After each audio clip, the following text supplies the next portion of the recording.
안녕하세요, 모리스입니다.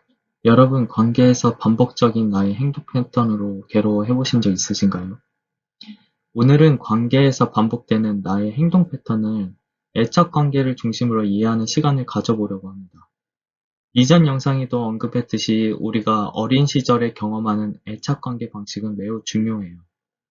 왜냐하면 그 영향이 우리의 몸과 감정 등에 남아 그 경험에 대해 자기는 어떤 태도를 가질 것인지를 결정합니다. 그렇게 결정된 자기에는 여러 종류가 있어요. 가장 첫 번째로 형성되는 것이 신체적 자기예요. 유아의 최초 경험들은 젖을 먹은 이후의 만족스러운 포만감, 엄마의 팔에 안겨 잠으로 이어지는 편안한 졸음 등이 있잖아요. 이처럼 태어나서 양육자와의 애착관계에 따라 신체적 자기가 어떻게 형성되는지 결정됩니다. 그리고 감정적 자기가 있습니다. 스로페와 워러스는 애착의 목표로 안전함을 느끼는 것이라고 보았어요.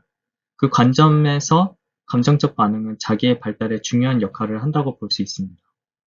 왜냐하면 감정은 몸과 연결되어 평생에 걸쳐 우리가 경험에 의미를 부여하고 어떻게 진행할지를 선택할 수 있게 해주는 내면의 가치 체계를 제공한다고 볼 수 있기 때문입니다. 따라서 포나제 등의 학자들은 감정 조절이 자기의 발달에 근원적이고 우리가 정서를 조절하는 방법을 배우는 1차적인 과정이라고 말합니다. 그 다음으로는 표상적 자기입니다. 우울비는 인간은 실제 세계에 대한 지도를 그린 표상적 세계를 가지고 있다고 보았습니다. 그리고 그 경험을 통해 형성된 표상적 세계를 기반으로 현재와 미래의 경험을 예측하는 것이죠. 이때 가장 중요한 것은 관계 초기의 경험이 내면화된 안정기지를 얼마나 제공했는지입니다. 왜냐하면 우리가 안심하고 의지할 수 있는 내적인 기반이 우리가 회복 탄력성을 갖게 하고 그 결과로 우리가 세상을 탐험할 수 있는 자신감을 갖게 하기 때문입니다.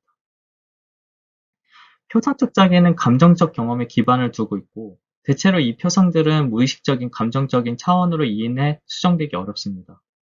예를 들면 우리가 성장 과정에서 타인과 상호작용을 통해 가까워지는 것이 위험하다고 배웠다면 우리는 친밀함의 욕구를 자각하지 못하게 하려는 방어 기제가 형성되었을 가능성이 높습니다. 우리가 다가가려는 시도가 거부될 것이라는 예상을 통해 두려움이나 분노의 느낌이 일어날 수 있고 이런 느낌이 실제 무의식적으로 신체적 신호로 표현되면 그런 거부 상황을 실제로 만들기도 하죠. 마지막으로 성찰적 자기와 마음 챙김의 자기입니다. 이 두 가지는 각기 다른 방식으로 회복 탄력성과 탐험을 가능하게 해주는 내면화된 안정기지와 관련되어 심리적인 자유로 통하는 길입니다. 성찰적 자기는 일반적으로 나 자신과의 관계를 포함하여 세상을 안전하게 탐험할 수 있도록 해주는 관계를 통해 그 모습을 드러냅니다. 우리를 사랑해주고 아껴주며 이해해주는 사람으로부터 그 사람의 가슴속에 우리가 존재한다는 느낌을 받는 경험은 우리가 정신적으로 주체적인 사람이 될 수 있도록 하기 때문입니다. 성찰적 자기는 우리가 정신적으로 주체적이게 행동할 수 있게 해줌으로써 내적인 자유를 증진시킨다면 마음 챙김은 우리가 지금 여기 경험과 함께하며 수용하고 자각할 수 있게 되어 습관적인 반응 패턴에서 벗어날 수 있도록 도와 세상을 새롭게 경험하게 해줍니다. 우선 지난 영상에서 유아의 정서에 대해 양육자가 보이는 반응이 유아의 애착 패턴을 결정짓는 데 매우 중요하다고 이야기를 했어요. 안정애착의 경우는 양육자의 반응을 통해 유아의 고통을 완화하고 긍정적인 감정을 증폭시키는 데 도움이 된다고 했죠. 그 결과 유아는 애착 관계를 바탕으로 정서를 효과적으로 조절하는 경험을 쌓게 돼요.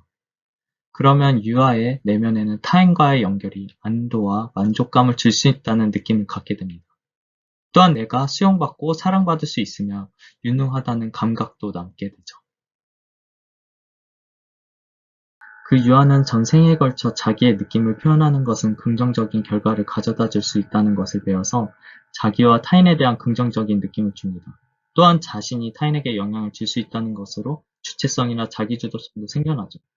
그리고 특정 정서들이 특정 반응을 불러일으킨다는 것을 배워서 자신의 느낌들을 구별할 수 있기도 합니다. 따라서 안정적인 애착관계는 정서 조절 능력을 학습하는 데 매우 중요한 요인이라고 말할 수 있어요.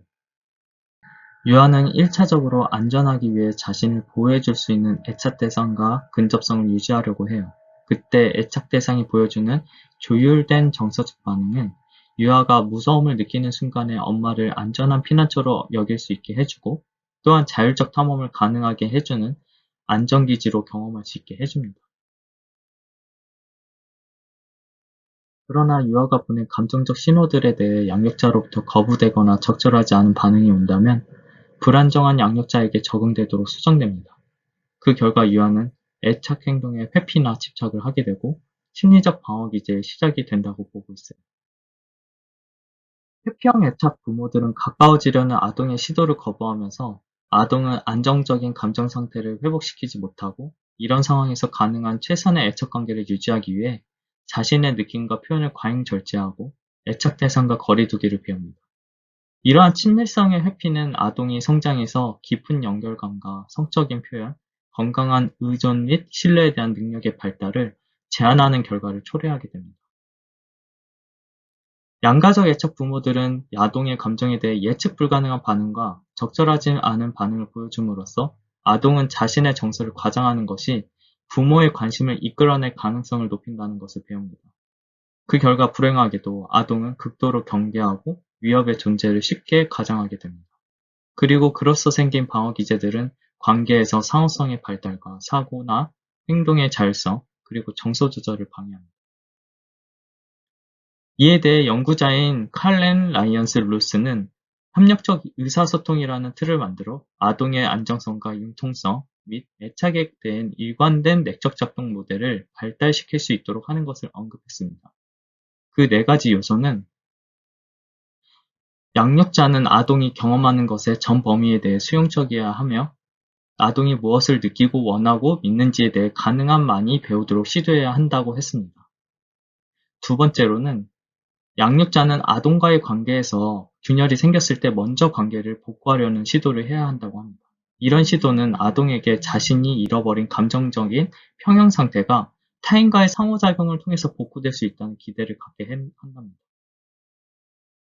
세 번째는 양육자는 아동에게 의사소통 능력 발달의 발판을 제공하는 노력을 적극적으로 기울여야 한다고 합니다.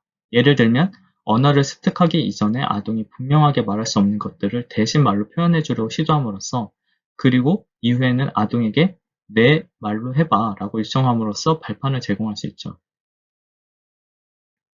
네 번째는 아이가 자신과 타인에 대한 관계를 배워가는 동안 양육자는 아동과 함께하며 한계를 설정하고 아동이 극복해 나갈 수 있도록 해야 합니다.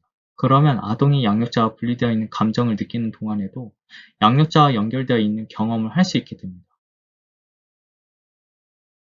그러나 발달지향적인 관계는 상호작용을 하는 두 사람 중 결코 어느 한쪽이 배타적으로 만들어내는 것이 아니라는 점에 유의해야 합니다. 그리고 유아기뿐만 아니라 전생에 걸쳐 우리가 의지하는 친밀한 타인들과의 상호작용은 심리적인 성장과 변화를 만들어냅니다. 우리가 우리 자신의 마음을 알고 그것을 성장시키기 위해 타인의 마음을 필요로 한다는 말이죠.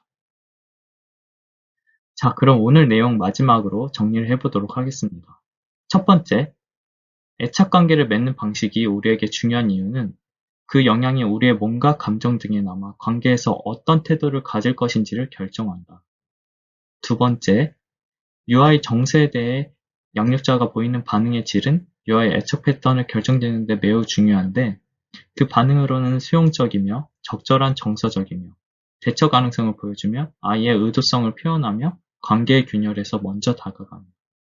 아이가 필요할 때 기꺼이 함께하려는 마음을 표현하는 반응 등이 있습니다. 세 번째로는 심리적으로 성장하고 발전하는 관계는 어느 한쪽이 만들어내는 것이 아닌 상호적으로 만들어내는 것이다. 이상 오늘 영상을 마무리하겠습니다. 시청해주셔서 감사합니다.